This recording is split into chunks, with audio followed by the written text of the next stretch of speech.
Hello everyone, this is Mo from Sparshita's kitchen. আশা রাখি সবাই খুব ভালো আছেন। আমিও খুব ভালো আছি।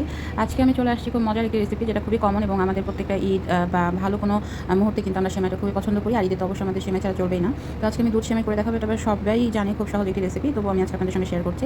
তো প্রথমে আমি একটা বলে প্রায় 4 টেবিল চামচ আর কি ঘি নিয়ে নিচ্ছি, পাবনার খাঁটি গাওয়া ঘি। এই ঘিতে যদি আমরা সেমাইটা ভেজে নিই তাহলে কিন্তু সেমাইয়ের স্মেলটা এবং স্বাদ দুর্দান্ত লাগে খেতে। তো আমি প্রথমে একটু বেশি পরিমাণ ঘি দিয়ে নিলাম। এর মধ্যে দিয়ে দিচ্ছি কিছু কাজু বাদাম এবং কিশমিশ। আপনারা চাইলে এটা দিতে পারেন বা অ্যাভয়েড করতে পারেন, তবে সেমাই কিন্তু কিশমিশ কাজু দিলে সেমাইয়ের স্বাদটা অনেক বেশি ভালো আসে। তো প্রথমে আমি এই ঘিয়ের মধ্যে কাজু এবং কিশমিশগুলো হালকা ভেজে নিব, খুব বেশি ভাজবো না, কারণ যেহেতু আমি আবার সেমাইটা দিয়ে একটু ভাজবো। সো একটু হালকা নাড়াচাড়া করে এখানে দেখুন আমি সেমাই একদম ছোটো ছোটো করে ভেঙে নিয়েছি। তো সেমাইটা দিয়ে আমি এখন ভালোভাবে একটু ভেজে নিব লাল করে। এটা একটু অল্প আঁচেই ভাজতে হবে, কারণ বেশি আঁচে ভাজলে কিন্তু সেমাইগুলো পুড়ে যেতে পারে। সো মিডিয়াম টু লো আছে আমি রেখে এটা ভেজে নিব ভালো করে।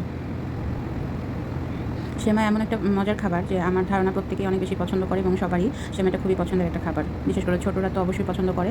আর আমরা যদি ঘি দিয়ে সেমাইটা ভেজে নিই খুব সুন্দর করে, তাহলে কিন্তু সেই সেমাইয়ের স্বাদটা অবশ্যই অনেক বেশি ভালো আসবে। আর এই ঘিটা অনেক ভালো, সো এটা আসলে খেতে খুবই মজার হয়েছিল। তো আমি একটু সময় নিয়ে ভালো করে সেমাইটা ভেজে নিচ্ছি।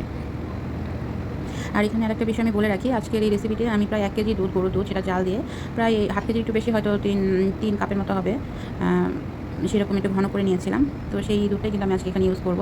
আপনারাও চেষ্টা করবেন সরাসরি তরল দুধটা সেমাই না দিয়ে, বরং আগে একটু ভালো করে জাল দিয়ে ঘন করে নিয়ে তারপর আমি দুধটা দিয়ে দিচ্ছি এখানে। দেখতেই পাচ্ছেন দুধটা কত ঘন হয়েছে। তো আপনারাও চেষ্টা করবেন দুধটা ঘন করে একটু কমিয়ে নিতে, তারপরে সেমাই, কারণ সেমাই সিদ্ধ হতে খুব বেশি সময় লাগে না। আর এরপর আমরা যেহেতু ভেজে নিব, তো তাড়াতাড়ি কিন্তু সেমাইটা সিদ্ধ হয়ে যাবে। আর এক্ষেত্রে আমরা যদি দুধটা ঘন করে দিই, তাহলে কিন্তু সেমাইয়ের যে সিদ্ধ হবার ব্যাপারটা সেটাও খুব ভালো থাকবে, খুব বেশি সিদ্ধ হবে না এবং যেটা ঘনত্ব আর কি, খুব ভালো একটা ঘনত্ব আসবে, ক্রিমি ক্রিমি ভাব থাকবে। এই কারণে আমি আগেই দুধটা জাল দিয়ে নিয়েছিলাম। আর এখানে একটু জাল দিয়ে নিয়ে কিন্তু আমি এখানে একটু গুঁড়া দুধও ইউজ করব, এতে কিন্তু সেমাইয়ের স্বাদটা আরও ভালো আসবে। তো আমি এখন চিনি দিয়ে দিচ্ছি এখানে পরিমাণ মতো। আমি প্রায় মাঝারি চামচের 3 চামচ চিনি দিয়েছিলাম। আপনারা আসলে এটা একটু কম বেশি করে নিতে পারেন আপনাদের স্বাদ অনুযায়ী। আমাদের কাছে এই মিষ্টিটাই ঠিক ছিল। আর এখন গুঁড়ো দুধ দিয়ে দিচ্ছি, এই বড় মাঝারি সাইজের যে চামচটা, সেটা ভর্তি করে 1 চামচ দিয়ে দিলাম আমি। এতে সেমাইটা খেতে আরও ভালো লাগবে। আর এই চিকন লম্বা যে সেমাইটা, এটাতে কিন্তু দুধটা একটু বেশি হলেই ভালো হয়। যত বেশি ক্রিমি ক্রিমি হবে দুধটা, তত বেশি স্বাদ লাগবে সেমাই খেতে। তো সেমাই রেসিপি আসলে অলমোস্ট সবারই একই রকম, খুব বেশি ডিফারেন্স কিছু নাই। তো এই তো মোটামুটি আমার সেমাইটা হয়ে আসছে। আর একটু শুকিয়ে গেলে আমি একটু নামিয়ে নেব এটা। আর এই সেমাইটা একটু পাতলা থাকতেই নামাতে হয়, তাহলে কিন্তু মানে খুব বেশি শুকাবে না, আবার বেশি শুকিয়ে ফেললে সেক্ষেত্রে সেমাইটা দুধ টেনে নেয়।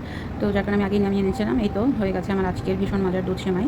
দেখতেই পাচ্ছেন কালারটা কত সুন্দর এসেছে এবং আমি একটু চামচ দিয়ে দেখাই, একদম ক্রিমি ক্রিমি একটা ভাব এসেছিল, ভীষণ ভালো লেগেছিল আসলে খেতে। আর কাজু বাদাম কিশমিশ দেওয়াতে এটা স্বাদ আরও বেড়ে গিয়েছিল। তো থ্যাংক ইউ সবাইকে পাশে থেকে সাপোর্ট করার জন্য। সবাই জানাবেন রেসিপিটা কেমন লাগলো। ভালো থাকবেন সবাই।